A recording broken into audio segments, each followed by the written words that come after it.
Welcome back, survivalists. So the CDC is now recommending that all Americans wear some sort of cover or mask when going out in public places, even if it is a homemade mask. And even on their website, they say, the CDC recommends wearing cloth face coverings in public settings where other social distancing measures are difficult to maintain.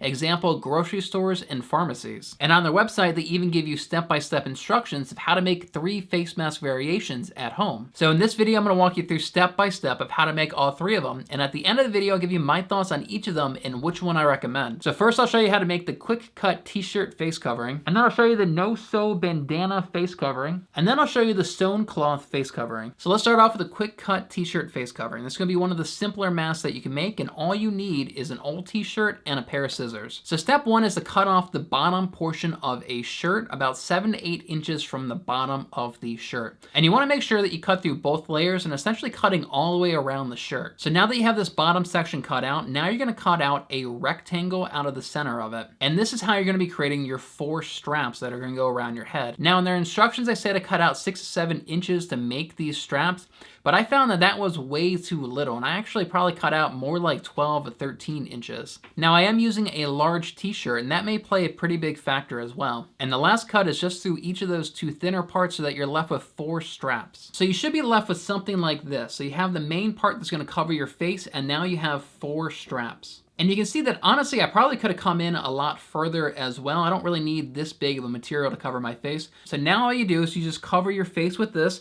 and you take these straps and you tie overhand knots with the top ones, and you wanna make this kind of high up on your head.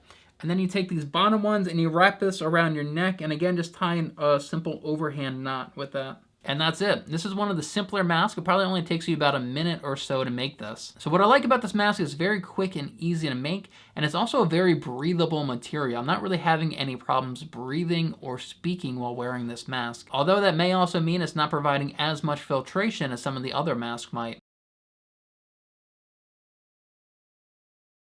So next we're gonna go over how to make the bandana face covering. So what you need for this one is a bandana or some other type of material like a bandana. So you could use a t-shirt or a pillowcase or a sheet that you're gonna cut down to the size of a bandana. You're gonna need 2 rubber bands and then ideally a coffee filter. Now I personally have a Keurig, so I don't have any coffee filters in my house, but I just use paper towels instead. So step 1 is if you are using a coffee filter to cut it in half to make it a little bit easier to use. And then step 2 is to lay your bandana or other fabric down. And you don't have to use a bandana here, but whatever you use, you want it to be 20 inches by 20 inches, which is exactly what a bandana measures. You then want to fold your bandana or cloth in half, then place your coffee filter or paper towels in the center of the bandana. And now you want to fold your bandana over in thirds, covering up your filter. Next, you want to place the rubber bands or hair ties over the cloth and about 6 inches apart.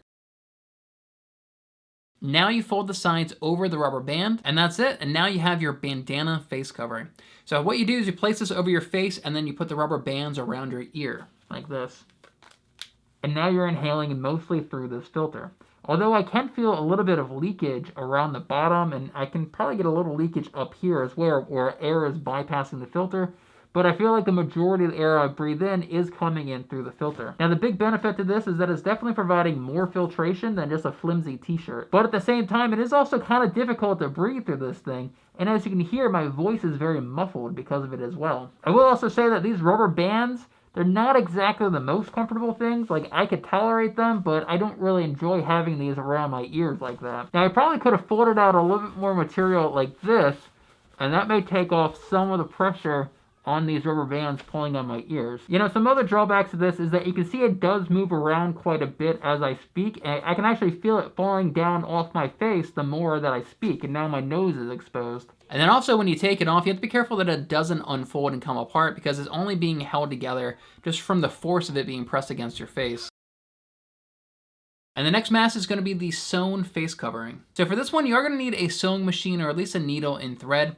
I don't have a sewing machine, but I do have like an emergency sewing kit, which is what I use. So for this one, you're gonna need 2 10x6 pieces of cotton fabric. So personally, I just used 2 old t-shirts for this, and I did put a little bit more effort into my cuts to try to make them as perfect of a rectangle as I could. You also need 2 pieces of elastic or rubber bands or strings or something to use as the ties for the mask. I just used 2 pieces of yarn that I found in my house. So the first step reads, Cut two 10x6-inch rectangles of cotton fabric. Use tightly woven cotton such as quilting fabric or cotton sheets. T-shirt fabric will work in a pinch. Stack the two rectangles so you sew the mask as if it was one piece of fabric. So after you cut out the rectangles, just lay the two layers on top of each other. Step 2 is to fold over the long side a 1/4 inch of the hem. Then fold the double layer of fabric over 1/2 inch along the short side and stitch down. Now, before I sewed down the two short sides, I actually skipped ahead to step 3. And step 3 reads, run a 6-inch length of 1/8 inch wide elastic through the wider hem on each side of the mask. These will be the ear loops. Use a large needle or bobby pin to thread it through.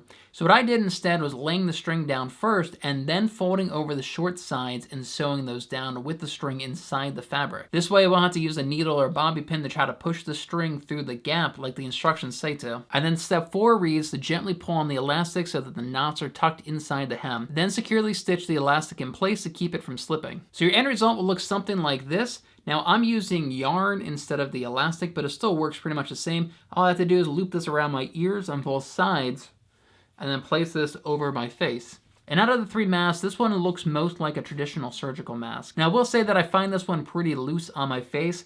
Because you make the loop size beforehand, there's really no way to tighten this once it's actually on your face. So I'm left with a lot of gaps around on the bottom and on the top where air could just bypass the filter altogether and still seep in. But I will say that this one is pretty comfortable and it is easy to breathe through it as well. Maybe you can make some kind of modification to this, such as just having straps going all the way around the back of your head so that you can actually make this tighter and cinch it up against your face more. And one big benefit to this one is that you could make some modifications to this and maybe stick something between these 2 layers of fabric, such as the coffee filter or maybe even parts of an air filter from your house. So you could turn this into a much more effective filter. So out of the 3, which one do I recommend? Well, honestly, just the quick cut t-shirt mask. This one got the tightest around my face out of any of them. It's also the simplest one that you can make. And if you're really that concerned about filtration, you could just double this up and put 2 of these on. Hey, if you want to learn 3 more DIY face mask designs, click right here to check out my other video. Don't forget to subscribe for more survival and prepping information and hit that bell icon to get notified every time I upload a new video. Thanks so much for watching, stay safe, and I'll see you over in the next video.